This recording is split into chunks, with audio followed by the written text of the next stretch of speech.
الحمد لله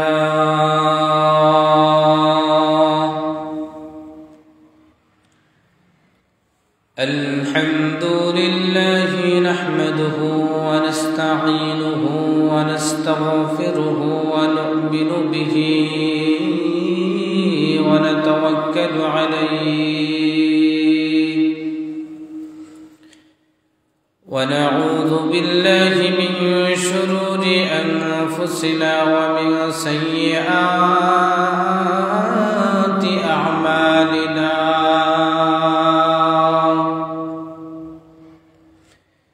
من يهده الله فلا مضل له ومن يضلله فلا هادي له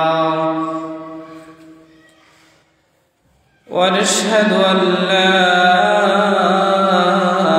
إله إلا الله وحده لا شريك له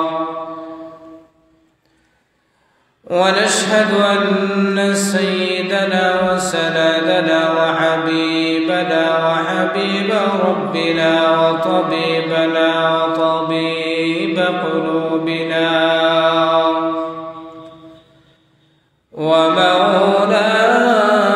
ومولانا محمدا عبده ورسوله الذي أرسله بالحق بشيرا ونذيرا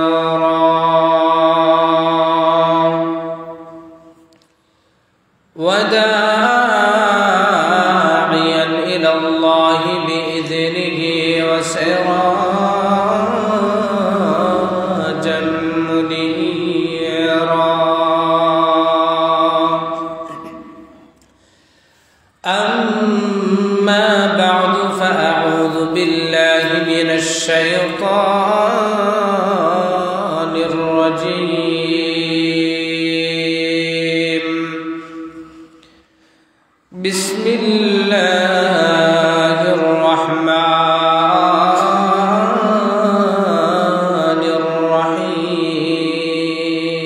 الرحيم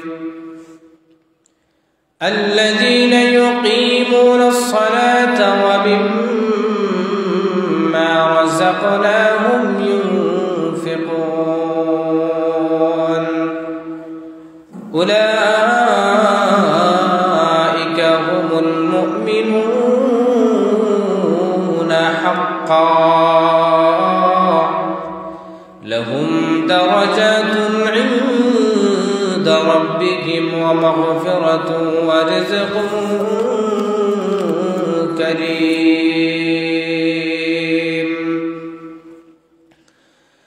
وقال النبي صلى الله عليه وسلم ألا أدلكم على ما يمحو الله به الخطايا ويرفع به الدرجات قالوا بلى يا رسول الله قال إسباغ الوضوء على المكاره وكثرة الخطى إلى المساجد وانتظار الصلاة بعد الصلاة فذلكم الرباط أو كما قال النبي عليه الصلاة والسلام صدق الله مولانا العظيم وصدق رسوله النبي الكريم ونحن على ذلك من الشاهدين والشاكرين والذاكرين والحمد لله رب العالمين.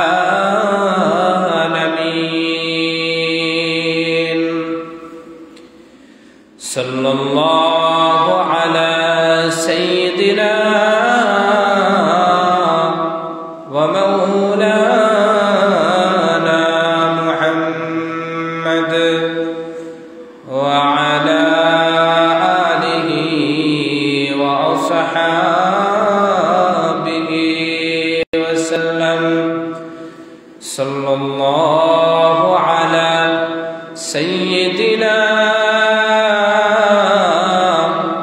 ومولانا محمد وعلى آله وأصحابه وسلم. بلغ العلا بكماله كشف الدجى بجماله حسنت جميع خصاله. صلوا عليه وآله. بلغ العلا بكماله كشف الدجى بجماله حسنت جميع خصاله. صلوا عليه وآله. لا إله إلا الله. لا إله إلا الله. لا إله إلا الله. لا إله إلا الله. سبحان الله الحمد لله. لا إله إلا الله. لا إله إلا الله. لا إله إلا الله. سبحان الله الحمد لله. لا إله إلا الله. لا إله إلا الله. لا إله إلا الله.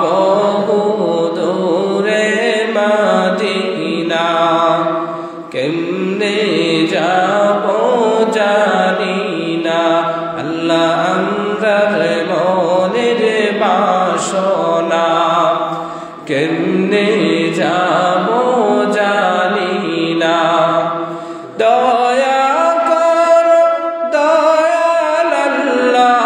দয়া করো দয়াল আল্লাহ। পুরাও মনের বাসনা। লা ইলাহা ইল্লাল্লাহ। লা ইলাহা ইল্লাল্লাহ। লা ইলাহা ইল্লাল্লাহ।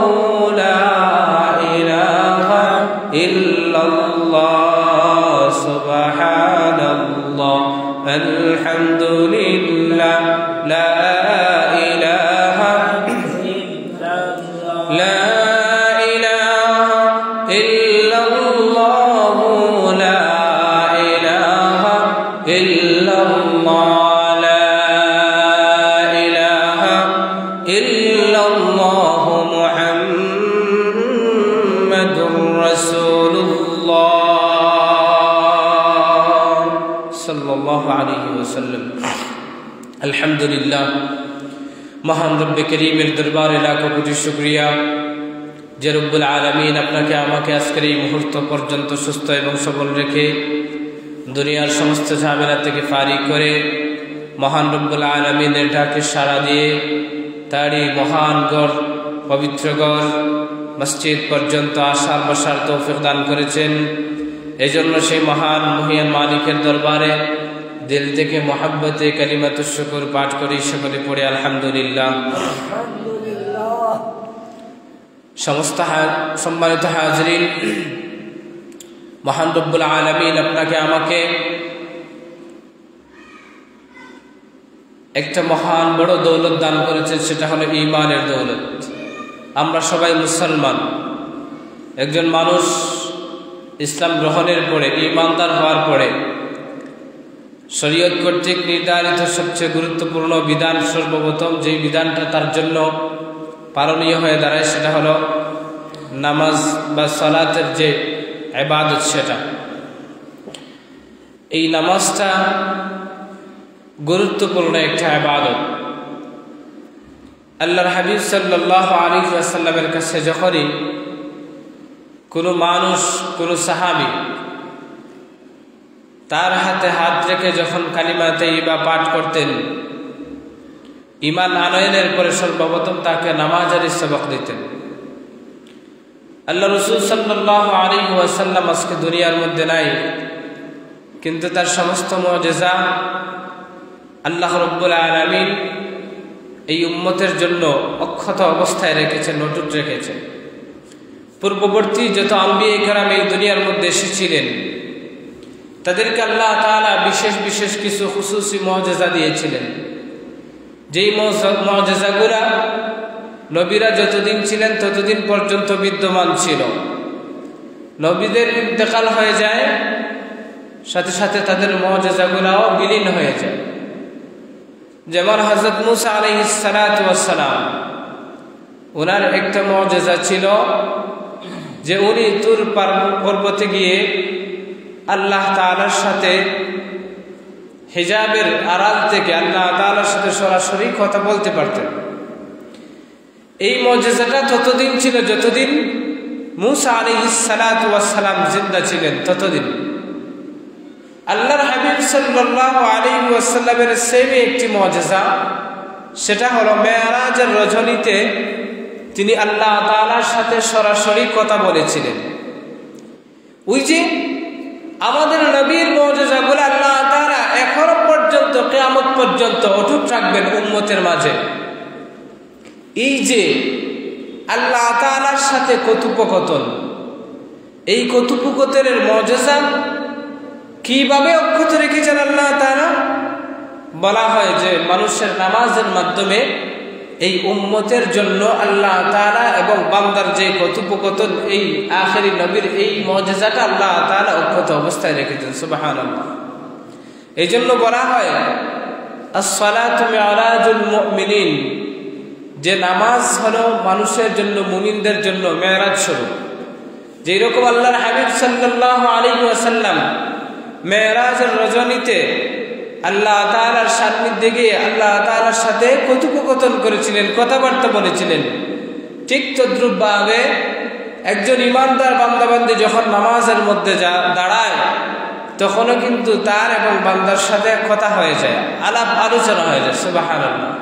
এজন্য হাদিসে কুদসির মধ্যে আল্লাহ তাআলা বলেন, আল্লাহর হাবিব সাল্লাল্লাহু আলাইহি ওয়াসাল্লাম ইরশাদ করেন, কসমতুস সালাতা বাইনি ওয়া বাইনা আবদি নিসফাইন ওয়া লিআবদি মা সাআল ইযা ক্বালা আলহামদুলিল্লাহি রাব্বিল আলামিন ক্বালা আল্লাহু তাবারাকা ওয়া তাআলা হামিদানি আবদি وإذا قال العبد الرحمن الرحيم قال الله تعالى أثنى علي عبدي إذا قال العبد الرحمن الرحيم مالك يوم الدين قال الله تعالى مجدني عبدي আল্লাহ রাব্বুল আলামিন এই হাদিসে কুদসির মধ্যে ইরশাদ করেন, যে এই নামাজকে আমি মহান রব এবং আমার বান্দাবান্দির মধ্যে দুই ভাগে বিভক্ত করেছি। কয় ভাগে? দুই ভাগে বিভক্ত করেছি। এই নামাজের মাধ্যমে বান্দা আমি রবের কাছে চায়, আর আমি রব তাকে যা চায় তা দেয়। আমি রবের সাথে তার একটা কথাবার্তা হয়, তার একটা আলাপ আলোচনা হয়।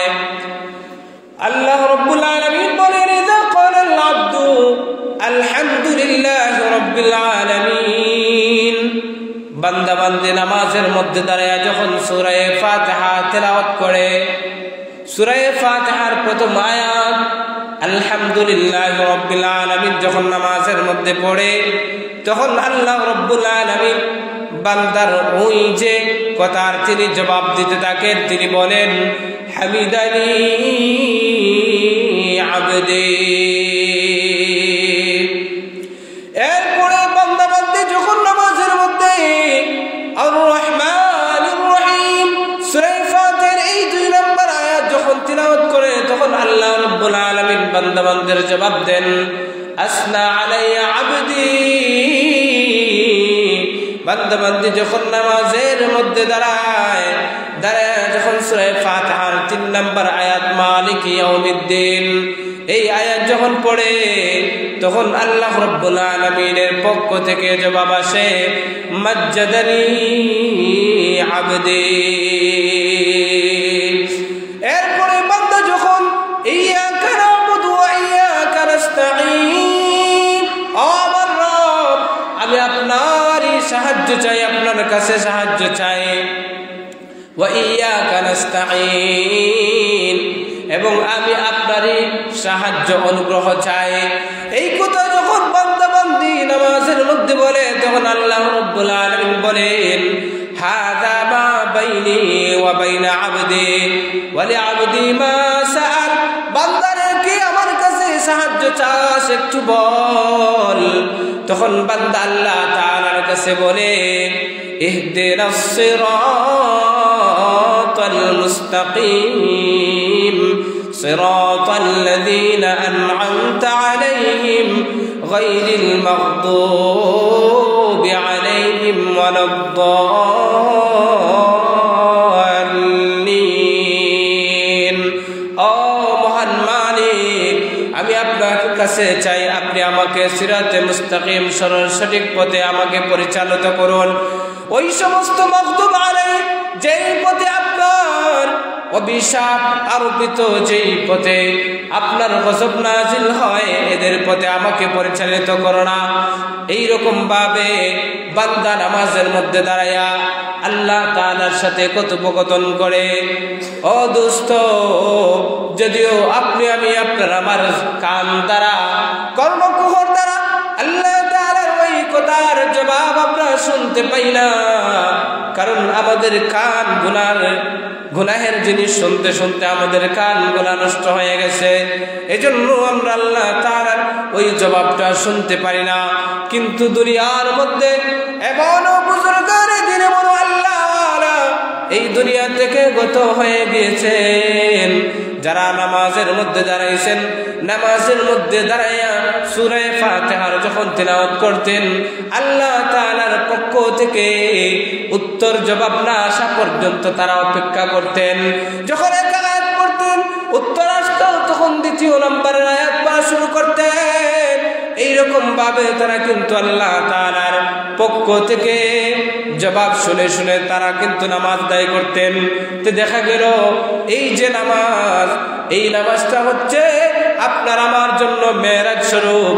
যেই রকম মেরাজের মধ্যে গিয়ে আল্লাহর হাবিব মহান রবের সাথে কথোপকথন করেছিলেন, ঠিক তদ্রূপভাবে আপনি আমিও যদি চাই মহান রবের সাথে কথা বলতে, তাহলে বান্দারা রে নামাজের মধ্যে যখন আপনি আমি দাঁড়ায় যাব, দাঁড়ায় গিয়া যখন নামাজের মধ্যে আল্লাহু আকবার বলে হাতটা বেঁধে সূরা ফাতিহার তেলাওয়াত শুরু করব, সূরা ফাতিহার প্রত্যেকটা আয়াতের জবাব আল্লাহ রাব্বুল আলামিন তার পক্ষ থেকে বান্দাকে দিয়ে দেন। এই যে নামাজটা, এই নামাজটা নিয়মতান্ত্রিক। আমরা যদি সঠিক পদ্ধতিতে যদি আদায় না করি তাহলে এই নামাজের আমাদের কোনো ফায়দা হয় না। আল্লাহ তাআলার জবাব আসা তো দূরের কথা, এই নামাজের দ্বারা আপনার আমার কোনো উপকার হবে না যদি আমরা নিয়ম মুআফিক যদি এই নামাজটা না পড়ি। সম্মানিত হাজিরিন, আমরা এই নামাজের যে নিয়ম কানুন, নামাজের যে বহিরাগত দিক, রুকু সিজদা কিরাত, নামাজের বাহিরের ফরজ, নামাজের ভিতরের ফরজ, এইগুলো আমরা ধারাবাহিকভাবে আলোচনা করতেছিলাম। আমরা শুরুতেই নামাজের বাহিরের কিছু ফরজ নিয়ে আলোচনা করেছিলাম। এর মধ্যে আমরা উল্লেখ করেছিলাম যে নামাজ দাঁড়ানোর আগে,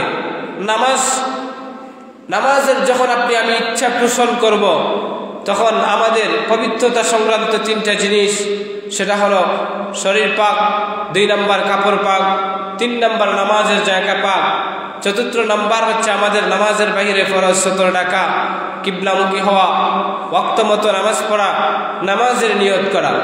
এই 7টা ফরজ যখন আপনার আমার মাধ্যমে আদায় হয়ে যাবে, তখন আমি আল্লাহু আকবার তাকবীরে তাহরিমা বলে কি করি? নামাজ শুরু করি।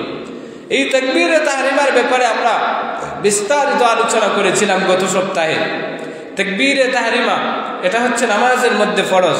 ওই যে নামাজ শুরু করার সময় আমি আল্লাহু আকবার বলে যে হাত বাঁধি, হাত বাঁধার সময় যে আল্লাহু আকবার বলি, এই যে আল্লাহু আকবার প্রথম তাকবীর, এটাকে বলা হয় তাকবীরে তাহরিমা।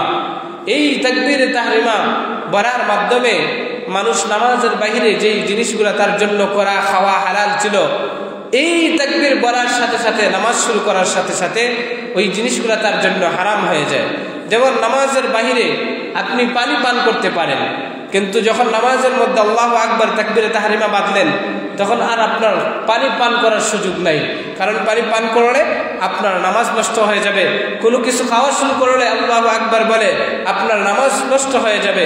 এই জন্য এই তাকবীরের মাধ্যমে যেহেতু সব কিছুকে হারাম করে দেওয়া হয়, এই জন্য এই তাকবীরকে তাকবীরে তাহরিমা বলা হয়। সম্মানিত হাজিরিন, এরপরে নামাজের ভিতরের যে ফরজ, এর ফরজ সমূহের মধ্য থেকে একটা হলো সুস্থ সবল মানুষ যারা আছে তাদের জন্য দাঁড়ায় নামাজ আদায় করা, কিয়াম করা, দাঁড়ায় নামাজ আদায় করা। আল্লাহ তাআলা কোরআনে হাকীমের মধ্যে বলেন, কুমু লিল্লাহি কানিতিন। আল্লাহ রাব্বুল আলামিন বলেন, তোমরা বিনয়ীভাবে মনটাকে আল্লাহ তাআলার দিকে রুজু করে বিনয়ের সহিত আল্লাহ তাআলার সামনে নামাজের মধ্যে দাঁড়াও। এই দাঁড়ায় নামাজ আদায় করা একজন মানুষের জন্য ফরজ বিধান। তবে অসুস্থতা থাকলে সেটা হচ্ছে ভিন্ন ব্যাপার। কারণ মানুষের যদি সমস্যা থাকে, অসুস্থতা থাকে, অসুবিধা থাকে, তাহলে এই মাযুর ব্যক্তির জন্য ইসলাম কিন্তু বিধিবিধান পালনের ক্ষেত্রে অনেকটাই ছাড় দিয়েছে। আজকে আমাদের মধ্যে এমন মানুষ আছে যারা দেখা যায় আপনার আমার শরীরের মধ্যে অল্প অসুস্থতা দেখলে তখন নিজেরা নিজে থেকে মুফতি সেজে যায়, নিজেরা ফতোয়া দেওয়া শুরু করে। তখন আর জিজ্ঞেস করি না হুজুরের কাছে গিয়ে যে হুজুর আমার তো শরীরের মধ্যে এই অসুস্থতা, এখন আমি কি চেয়ারে বসে নামাজ পড়তে পারবো অথবা মাটিতে বসে কি নামাজ পড়ার আমার কি অধিকার আছে, সুযোগ আছে? এই কথা আর জিগাই না, বরং ডাক্তারের কাছে যাই। ডাক্তার সে তো আপনার হয়তোবা বাহ্যিক অবস্থা দেখার পরে আপনাকে বলতেছে, কিন্তু সব ডাক্তার যে দিনদার বা এই দিনই মাসলা মাসাইল সম্পর্কে অবগত এমন আছে? এমন তো নাই, সবাই তো এটা বোঝে না। বরং বেদিন ডাক্তার অনেকেই আছে, দিনদার ডাক্তার খুব কম পাওয়া যায়। ফুকাহায়ে কেরাম বলেন, যদি কোনো দিনদার ডাক্তার যদি আপনাকে পরামর্শ দেয় যে আপনার এই অসুস্থতার কারণে আপনি দাঁড়ায় নামাজ পড়তে পারবেন না, চেয়ারে বসতে হবে অথবা মাটিতে বসে নামাজ আদায় করতে হবে, তাহলে তো মানা যায়। তবুও তাদের কথার উপর ভিত্তি না করে আমাদের জন্য উচিত ছিল যে আমি হুজুরের কাছে যাইব, যিনি বিজ্ঞ আছেন, বিজ্ঞ আলিমের কাছ থেকে জানবো যে হুজুর আমার তো শরীরের মধ্যে এইরকম সমস্যা, এই অবস্থায় আমার জন্য করণীয় কি? আমি কি দাঁড়ায় নামাজ পড়বো নাকি বসে নামাজ পড়লে আমার জন্য এখতিয়ার আছে? এই জিনিসটা আজকে আমি জিগাইরা। অথচ নামাজের মধ্যে দাঁড়াইয়া নামাজ আদায় করা এটা হচ্ছে ফরজ। আপনার আমার সামান্য দুর্বলতার কারণে আমি যদি নিজেদের থেকে মুফতি সেজে যদি ফতোয়া দিয়ে আমি বৈশা নামাজ পড়ি, অথচ আপনার দাঁড়াইয়া নামাজ পড়ার মতো সামর্থ্য আছে, তাহলে ফুকাহায়ে কেরামের স্পষ্ট ফতোয়া হলো আপনার নামাজই বাতিল। কারণ ফরজ বিধান নামাজের মধ্যে এইগুলা যদি ফরজগুলা যদি যথাযথভাবে ইচ্ছাকৃত বা অনিচ্ছাকৃতভাবে যদি ছুটে যায়, তাহলে নামাজ কি হয় না? নামাজ হয় না, নামাজ নষ্ট হয়ে যায়। এই জন্য অনেকেই দেখবেন যে বাহিরে ঠিকমতো দোকানদারি করতে পারে, বাহিরে ঠিকমতো ক্ষেত খামারের মধ্যে হাল চাষ করতে পারে, এরপরে নিচু হয়ে কোমর ঝুঁকায়া দেখা গেছে যে আলু পেঁয়াজ ওইগুলা দোকানের মধ্যে মেপে মেপে বেচতে পারে, বিক্রি করতে পারে। আবার ক্ষেত খামারের মধ্যে গিয়ে আগাছা যেইগুলা ওইগুলা পরিষ্কার করতে পারে কোমর ঝুঁকায়া। কিন্তু যখন মসজিদের মধ্যে আসে, নামাজের মধ্যে আসে, তখন বলে হুজুর আমার তো শরীরের সমস্যা, আমি একটু হইতে পারি না, নিচু হইতে পারি না, আমার কোমরের মধ্যে ব্যথা। নামাজে আসলে আমাদের ব্যথা, অথচ দেখা যায় আমরা ঘন্টাকে ঘন্টা ওই যে ইউনিয়ন পরিষদের মধ্যে গিয়ে টিসিবির মাল আনার জন্য লাইনের মধ্যে ঘন্টাকে ঘন্টা দাঁড়াইয়া থাকতে পারি, কিন্তু মসজিদে যখন আসে তখন আমাদের কোমরে ধরে যায়, তখন আমরা আর দাঁড়াইতে পারি না। সামান্য সময় দাঁড়ায় থাকার আমার কি হয় না, শক্তি হয় না, তখন অসুস্থ হয়ে যায়। এই যে আপনি আমি প্রত্যেকেই আমার ভিতরে আমার শরীরের মধ্যে যখন অসুস্থতা আসবে, তখন আমি বুঝবো যে আমার কোন পর্যায়ে, যে আমি আসলেই কি দাঁড়াইতে পারি, বা আমি কি বসে নামাজ পড়বো নাকি দাঁড়ায় নামাজ আদায় করব। এটা আপনার চেয়ে আমি নিজে, যার সমস্যা সে কিন্তু সবচেয়ে বেশি বুঝতে পারে। এই জন্য আপনি নিজেই অনুমান করবেন যে আমি যে আমার শরীরের যে অসুস্থতা, এই অসুস্থতার সম্মুখীন হয়ে আমার জন্য কি বসা ঠিক হবে নাকি দাঁড়ায়া নামাজ আদায় করতে হবে। যদি আপনি মনে করেন যে আমি নামাজের বাহিরে দুনিয়াবি যে সমস্ত কাজ আছে এইগুলো আমি দাঁড়ায় দাঁড়ায় করতে পারি, নামাজের ক্ষেত্রে এসে আমার অসুস্থতা দেখা দেয়, আমি মাজুর হয়ে যাই, তখন কিন্তু যদি এই জিনিসটা বুঝেন তাহলে মনে রাখতে হবে এই যে আপনার দাঁড়ানোর মতো সামর্থ্য থাকার পরে আপনি যদি বৈশা চেয়ারে বৈশা বা মাটিতে বৈশা যদি নামাজ পড়েন, তাহলে ওই যে কিয়ামের যে ফরজ, দাঁড়ায় নামাজ পড়ার যে ফরজটা, এই ফরজটা রাখার কারণে আপনার নামাজ কি হয়ে গেছে, গুল্লায় গেছে, নামাজ ফাসিদ হয়ে গেছে। এই জিনিসটা আমি বুঝি না। এই জন্য তো আমরা অনেকেই আছি, রাগ করবেন না, আমাদের অনেকের বয়স 50, 60, 70 হয়ে গেছে, নামাজ পড়তেছি, কিন্তু আমাদের নামাজের ব্যাপারে আমরা বেখবর। আমাদের নামাজ হইতেছে কিনা আমরা নিজেরাই জানি না। নামাজের মাসলা মাসাইল সম্পর্কে জিজ্ঞাসাবাদ করা হইলে কয়জনেই বা সঠিকভাবে আমরা বলতে পারবো। অথচ দেখা যায় দুনিয়া বিলাইলে আমরা অনেক মাহির, আমাদের চেয়ে আর জ্ঞানী কেউ নাই, আমরাই সবচেয়ে বড় বুদ্ধিমান। দুনিয়া আমরা উলট পালট করে বেচা খাইতে পারি, কিন্তু আখিরাতের ক্ষেত্রে আমাদের কোনো তৎপরতা নাই। আমরা এই যে আমাদের পরকালের যে জীবন, যেই জীবনটা হলো অনন্তকালের জীবন, যার শুরু আছে কিন্তু কি নাই, শেষ নাই, এই অনন্তকালের আখিরাতের জীবনের জন্য আমাদের কোনো ফিকির নাই। একটু চিন্তা করি না যে আমার নামাজটা হইতেছে না, আমি যে নামাজ পড়তেছি এই নামাজের রুকু সিজদা কিরাত এইগুলো তো কোনো কিছুই ঠিক মতো হইতেছে না। একবারও আমরা চেষ্টা করি না যে আমি ওই জিনিসটা একটু শুধরাই না, কারো শরণাপন্ন হই না। অথচ অনেক সময় দেখা যায় এই যে আমরা বুড়া যারা আছি, বয়স্ক যারা আছে, তারা তো এখন গিয়ে অনেক সময় দেখা গেছে যে হুজুরদের সামনে গিয়ে বলতে অনেক সময় লজ্জা হয়, কিন্তু এই লজ্জা ভেঙে দেওয়ার জন্য, সহজভাবে আমাদের দিন শিখার জন্য ওলামায়ে কেরাম আমাদের জন্য একটা কর্ম পদ্ধতি আমাদের জন্য বাছাই করে দিয়েছেন, তাবলীগের পদ্ধতি। এই তাবলীগে আমরা সময় লাগাইতেও রাজি না। অনেকে আছে বেকার, বাড়ির মধ্যে ঘোরায়, কোনো কাজ নাই, কর্ম নাই। আমরা কখনো এই জিনিসটা মাথার মধ্যে আনি না যে একটু ফিকির করি না, তাবলীগে 3টা দিন সময় লাগাই না, লাগাই আমি আমার এই যে নামাজটা অন্তত পক্ষে আমি এইগুলো ঠিক করে আনি। কারণ তাবলীগের মধ্যে যারা যায় ওইগুলোই তো শিক্ষা দেওয়া হয়। নামাজ কিভাবে শিখবা, সূরা কিরাত, এইগুলো তো মানুষকে শিক্ষা দেওয়া হয়। এই জিনিসগুলো আমরা ফিকির করি না। অথচ দুনিয়া উপার্জনের জন্য আমরা সবাই বেকুল হারা। কে কার থেকে বেশি আমরা টাকা পয়সা রোজগার করতে পারবো। বরং দেখা গেছে যে দুনিয়ার একটি সাধারণ জিনিস কিনতে হলে, একটা মোবাইল কিনতে হলে বন্ধু আরেক বন্ধুর সাথে পরামর্শ করে, বন্ধু আমি তো এত 1000 টাকা দিয়ে একটা মোবাইল কিনতে চাচ্ছি, কোন ব্র্যান্ডের মোবাইল কিনলে ভালো হবে, স্যামসাং নাকি ভিভো নাকি ওপ্পো, এইগুলা কোন ব্র্যান্ডের কিনলে ভালো হইবে, পরামর্শ করে। একটি সাধারণ তুচ্ছ জুতা, যেটা সর্বোচ্চ হয়তো বা 6 মাস বা 1 বছর ইউজ করা যায়, এই ভালো ব্র্যান্ডের জুতা যখন সে খরিদ করতে যায় তখন কিন্তু বন্ধুর সাথে পরামর্শ করে যে কোন কোম্পানির জুতা, বাটা কোম্পানি নাকি লোটো কোম্পানির জুতা কিনলে ভালো হইবে, এই পরামর্শ করে।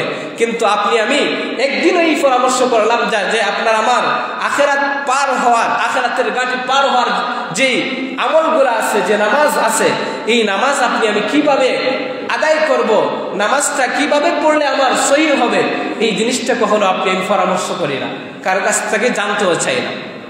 সম্মানিত হাজিরিন, এই জন্য এই বিষয়গুলো আমাদের জানা থাকা দরকার। এই বিষয়গুলা যাদের জানা নেই, আমরা জানতে যে আগ্রহ, এই আগ্রহটা আমাদের দিলের ভিতরে সবসময় থাকা চাই। আমার একটা জিনিসের মধ্যে খটকা লেগছে, আমি সাথে সাথে আমার কাছের যে বিজ্ঞ হুজুর আছেন তাদের শরণাপন্ন হইব, তাদের কাছ থেকে জিজ্ঞেস করে জেনে তারপরে আমি আমল করব। এইরকম যদি আমাদের অভ্যাস হয়ে যায়, তখন দেখা যাবে আমাদের আমল আখলাক যেইগুলো, ওইগুলো ধীরে ধীরে আস্তে আস্তে ঠিক হয়ে যাইতেছে। সম্মানিত হাজিরিন, তো এই যে জিনিসটা বলতেছিলাম, আমরা নামাজে যখন নামাজ পড়তে চাই, তখন নামাজের মধ্যে এই যে দাঁড়ায় নামাজ পড়া, এটা কিন্তু আমাদের জন্য হচ্ছে ফরজ বিধান। সম্মানিত হাজিরিন, একটা জিনিস আমাদের খেয়াল রাখতে হবে, উলামায়ে কেরাম বলেন যে মাযুর কয়েক ধরনের আছে, ওজর যাদের সমস্যা, এটা কয়েক ধরনের ওজর আছে। তবে দুই ধরনের ওজর, এই দুই ধরনের ওজর যাদের মধ্যে পাওয়া যাবে, তারা শুধুমাত্র চেয়ারে বসে নামাজ আদায় করতে পারবে, অন্যথায় পারবে না। দুই ধরনের ওজরের ক্ষেত্রে চেয়ারে বসে নামাজ আদায় করার সুযোগ আছে, কিন্তু আজকে আমাদের মসজিদগুলো এমন অবস্থা, মনে হয় পিকনিকের জায়গাতে পরিণত হয়ে গেছে। আমাদের তো আলহামদুলিল্লাহ কম, আমাদের আসলে বাস্তবিক করতে যাদের সমস্যা তারাই শুধু চেয়ারে বসে নামাজ পড়েন। কিন্তু এমনও জায়গা আমার দেখার সুযোগ হয়েছে, আপনারা হয়তো বা দেখেছেন, অনেক মসজিদে এরকম আছে যে চেয়ারের লাইন ধরানো, মসজিদের অর্ধেকেই চেয়ারে বড়া, এইরকম আছে অনেক জায়গা। সম্মানিত হাজিরিন, এই জিনিসগুলো আমাদের বুঝতে হবে। দুই ধরনের মাজুর, যাদের মধ্যে এই দুই ধরনের উজর পাওয়া যাবে, তারা শুধুমাত্র চেয়ারের মধ্যে বসে নামাজ আদায় করতে পারবে। যেমন এক ব্যক্তি দাঁড়াইতে পারে, রুকুও করতে পারে, কিন্তু সে বসতে পারে না, বসে সিজদা করতে পারে না। এমন ব্যক্তির জন্য সে দাঁড়ানো অবস্থায় সে কিয়াম করবে, অর্থাৎ দাঁড়ায় থাকবে, কেরাত পড়বে, এরপরে রুকু করবে স্বাভাবিক অবস্থায়। যখন সে সিজদা করতে যাবে, ওই সিজদার সময় তার জন্য অনুমতি আছে, সে চেয়ারে বসে ইশারা করে সে সিজদা করতে পারবে। অথবা বসতে পারে না, বসার যখন সময় হবে তখন তার জন্য অনুমতি আছে, সে যেহেতু বসতে পারে না মাটির মধ্যে, এই জন্য সে চেয়ারে বসে তার বৈঠকটা করতে পারে। এই হচ্ছে এক প্রকার।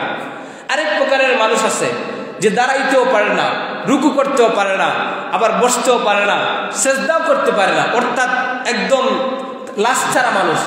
তার যদি এমন হয় সামর্থ্য যে তাকে যদি চেয়ারে বসায় রাখা হয়, তাহলে সে চেয়ারে বসতে পারে। এইরকম আছে না আমাদের মধ্যে অনেকেই আছেন, দেখবেন হাঁটতে পারে না, আরেকজন কি করতে হয়, দুই হাত ধরে তাকে দাঁড় করাইতে হয়, রুকুও করতে পারে না, বসতেও পারে না ঠিক মতো, তাকে যদি চেয়ারে বসায় দেওয়া হয়, এমন মাজুর ওই লোকটার জন্য অনুমতি আছে যে সে কিছুই করতে পারে না, কিন্তু তাকে চেয়ারে বসায় দেওয়া হইলে সে চেয়ারে বসতে পারে। ওই লোকটার জন্য চেয়ারে বসে নামাজ আদায় করে তার জন্য অনুমতি আছে।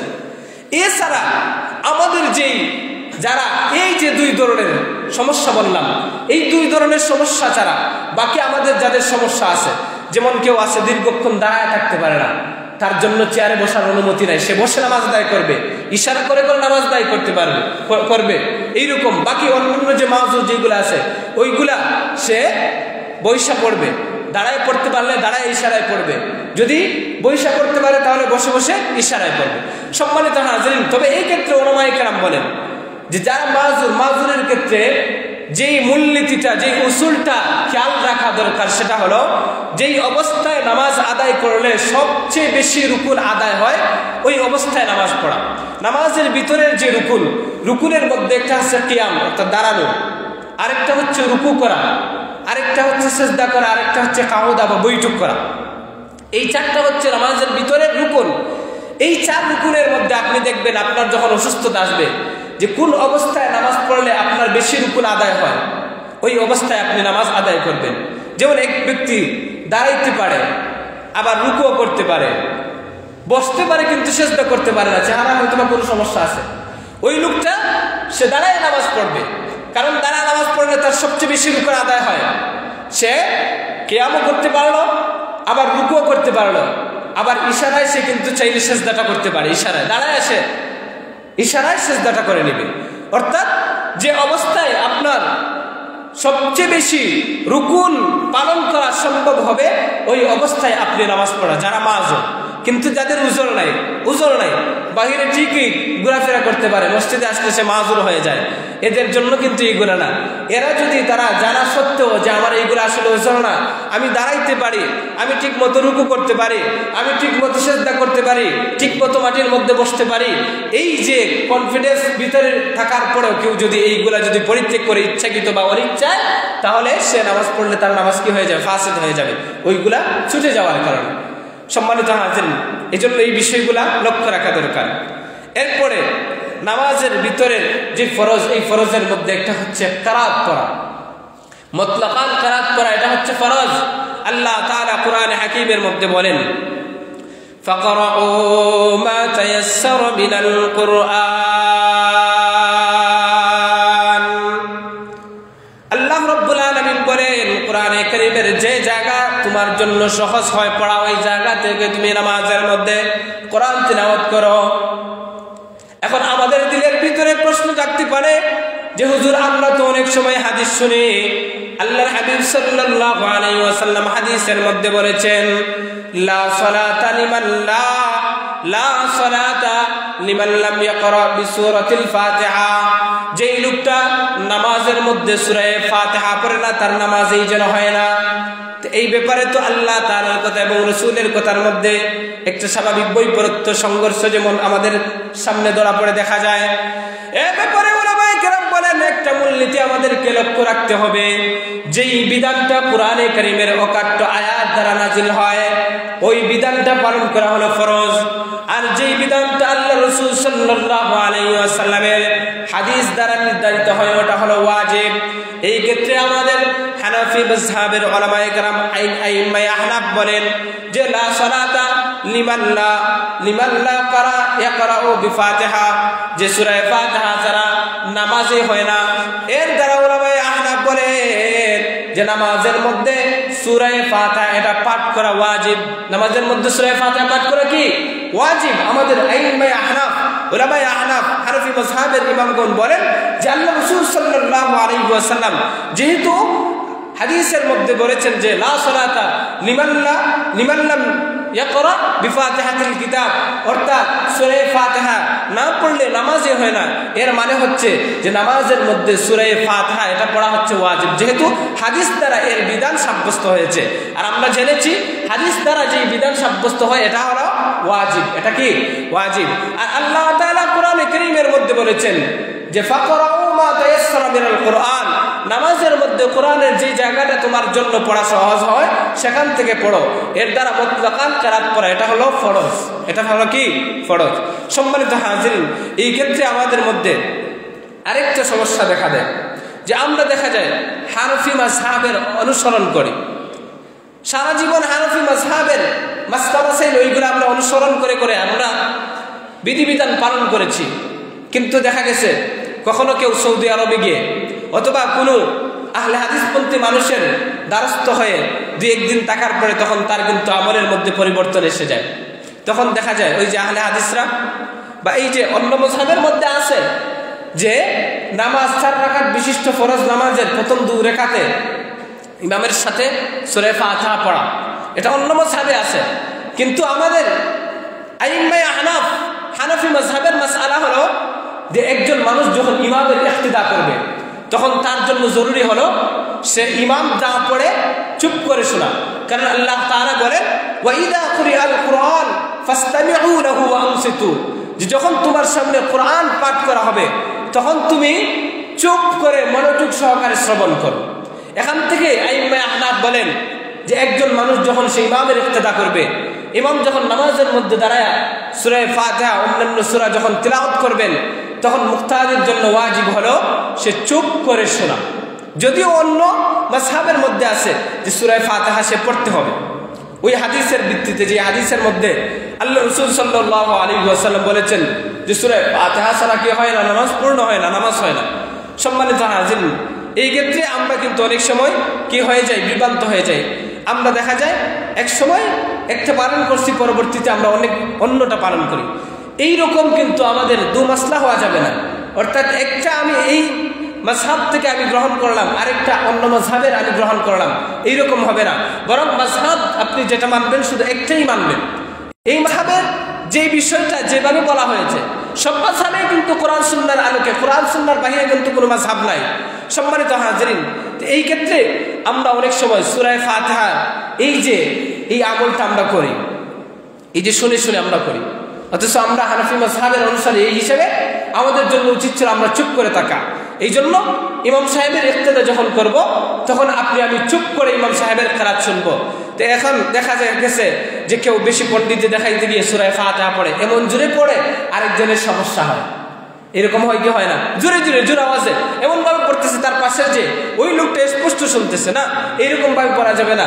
আপনি তাসবিহ পড়েন, নামাজের মধ্যে রুকুর মধ্যে তাসবিহ আছে না, তাসবিহ পড়লে আপনি এমন ভাবে পড়েন যেন আপনি নিজেই কিছুটা অনুভব করতে পারেন।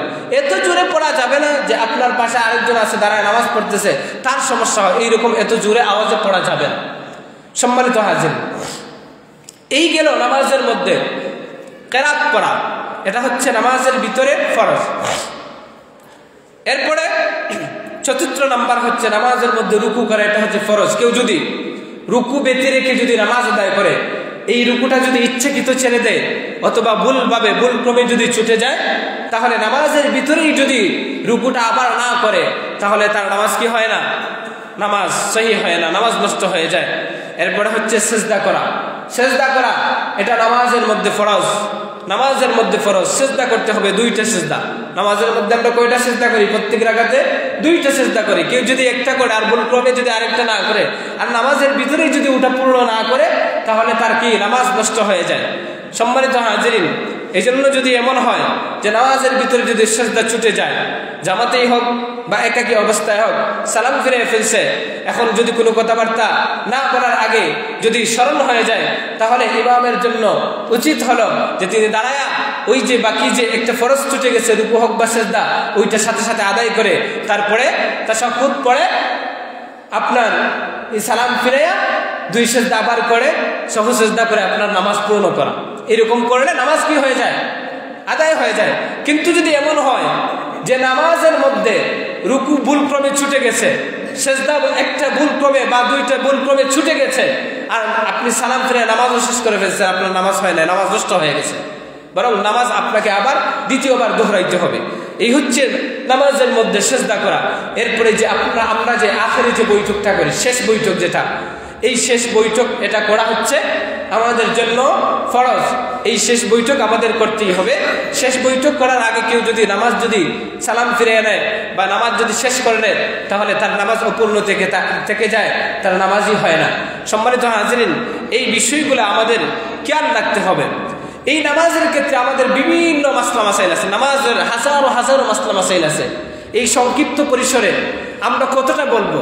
এই জন্য আমাদের জন্য অনুরোধ থাকবে, আমরা যারা আছে আমাদের অনেক সময় কে কোন সময় কোন সমস্যার সম্মুখীন হন সেটা আপনি নিজেই বুঝতে পারবেন। সম্মুখীন হলে এই সমস্যা, তখন আপনার জন্য করণীয় হলো যে এই মাসলাটা আমার যদি জানা না থাকে, সাথে সাথে আমি উলামায়ে কেরামের দ্বারস্থ হওয়া, শরণাপন্ন হওয়া, আমি উলামায়ে কেরামদের কাছ থেকে জিজ্ঞেস করে আমি জেনে নিব।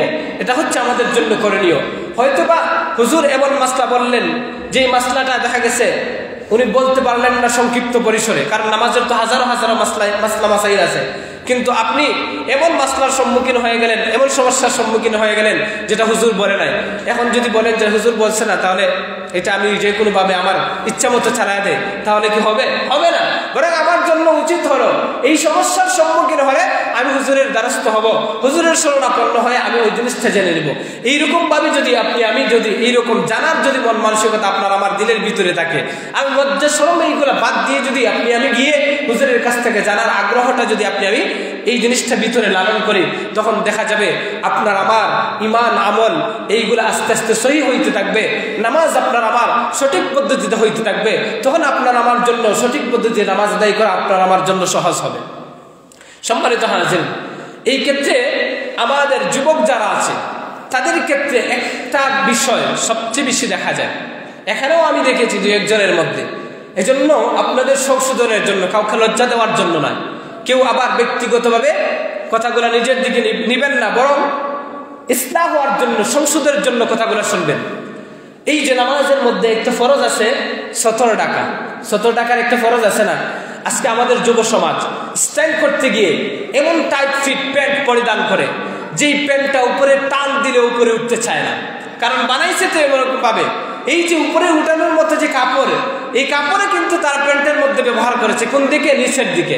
প্যান্ট দেখবেন নিচ দিকে অনেক লম্বা হয়, কিন্তু উপর দিকে টান দিলে উপরে উঠে না, বরং পাশার এই যে ফাটা ফাটা পর্যন্ত দেখা যায়। বলতে পারেন যে হুজুর বলতে লজ্জা লাগে না, আপনি করেননি, আপনার করলে লজ্জা হয় না, আর আমার বলতে লজ্জা লাগবে কেন? সম্মানিত হাজির, এই যুব সমাজ আজকে দেখা যায় এমন পদ্ধতিতে তারা জিন্সের প্যান্ট পরে, যেই প্যান্ট পরার কারণে তার পিছনের এই যে ফাঁকা জায়গা পর্যন্ত দেখা যায়। এমনকি এই যে আধুনিকতার সাথে তাল মিলিয়ে চলতে গিয়ে এমন শর্ট গেঞ্জি পরে যে তার প্যান্টের মাথা এবং গেঞ্জির মাথা বরাবর, রুকুর মধ্যে যখন দাঁড়ায় একটু উপরে হয় তখন দেখা যায় গেঞ্জি উঠে যায়, মাছ পিঠের মধ্যে চলে আসে, আর প্যান্ট চলে যায় একদম পাছার মধ্যে। এইরকম হয় কি হয় না? অথচ একজন মানুষের নামাজ সঠিক হওয়ার জন্য এই যে নাভি থেকে নিয়ে হাঁটুর নিচ পর্যন্ত পুরুষের জন্য এই অঙ্গটা দেখে রাখা তার জন্য ফরজ।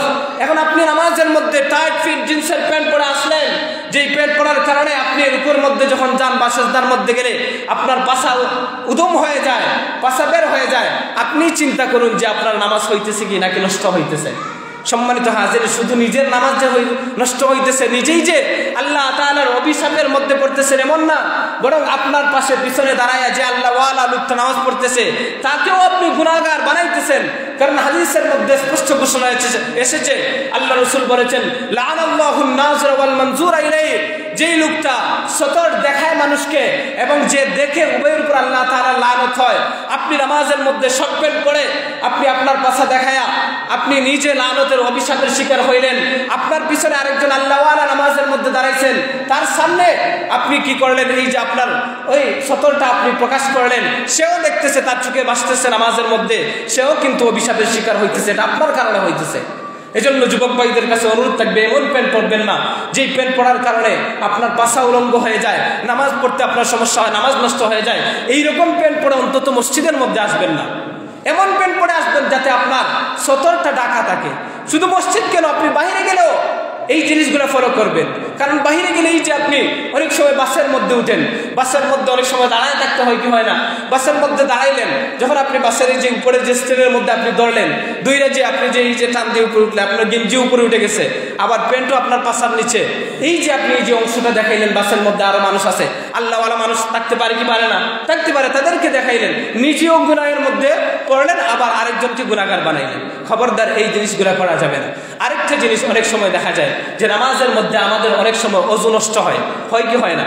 মুরব্বীদের এই ক্ষেত্রে অনেক সময় হইতে পারে, যুবকদেরও হইতে পারে, শুধু মুরব্বী না যুবকদেরও হইতে পারে না। নামাজের মধ্যে যদি ওযু নষ্ট হয়ে যায়, যেমন বায়ু চলে আসছে, আপনার জন্য উচিত হলো সাথে সাথে আপনি নামাজ ত্যাগ করে আপনি চলে যাওয়া, আপনি ওযু করে তারপরে এসে নামাজের মধ্যে শরীক হওয়া। এই ক্ষেত্রে কেউ যদি নামাজের মধ্যে ওযু নষ্ট হওয়ার পরেও যদি ইচ্ছাকৃতভাবে জানার পরে সে যদি দাঁড়ায় থাকে, দাঁড়ায় নামাজের বাকিও গুলা সে লজ্জায় কি পড়ে, বাকিগুলা ইমামের সাথে পড়ে, তাহলে তার ঈমান চলে যাওয়ার সম্ভাবনা আছে, ঈমান চলে যাওয়ার সম্ভাবনা আছে। এই জন্য কখনো যদি এরকম হয় যে আমার বায়ু চলে আসছে, আমি সাথে সাথে নামাজ ত্যাগ করে চলে যাব, তারপরে বেনার এখানে একটা মাসআলা আছে যে আপনি যতটুকু পাইলেন অতটুকু দিয়ে এসে শরীক হইলেন, মাঝখানে যদি কিছু ছুটে যায় আপনার জন্য অনুমতি আছে যে আপনি আইসা ওই জায়গার মধ্যে দাঁড়ায়া আপনার এই যে ছুটে যাওয়া ওই অংশগুলা আপনি আদায় করে আবার ইমামের সাথে আপনি শরীক হইতে পারবেন। এই জিনিসটা। আরেকটা জিনিস হলো, আমাদের দুনিয়ার যে রাজা বাদশাহ, এই রাজা বাদশার দরবারে ভিআইপি কাছের মানুষের একটা আছে, সুযোগ আছে, কাছের মানুষের আলাদা একটা ফেসিলিটি আছে। সে চাইলেই মুহূর্তের মধ্যে মানুষকে মারিয়ে সে সামনে গিয়ে বসতে পারে। এটা হচ্ছে রাজা বাদশার আলাদা একটা কিন্তু আল্লাহ তাআলার দরবারে আসার একটা সিস্টেম আছে। ইসলাম এই জিনিসটা বলে দিয়েছে যে আপনি যত বড়ই নেতা হন না কেন, যত বড়ই আল্লাহওয়ালা হন না কেন, আপনি যদি পরে আসেন আপনার আগে আসার কোনো সুযোগ নাই। কেউ অন্যভাবে নেবেন না, বুঝাবার জন্য আমি বলতেছি। আপনার জন্য উচিত নয় যে আপনি আরেকজনের কাঁধে বর করে আপনি সামনে আসবেন। আপনি যত বড় আল্লাহওয়ালা হন না কেন, যত বড় নেতা হন না কেন, সে গরিব বলে সামনে আগে আসছে, তার আগে আসার কারণে তার আগে বসার অনুমতি আছে, সুযোগ আছে, কিন্তু আপনি আগে মারাইয়া আসতে পারবেন না। জায়গা ফাঁক করে আপনি মাঝখানে ঢোকার অধিকার আপনার নাই। এই জিনিসটা আমাদের মাধ্যমে যেন কখনো না হয়।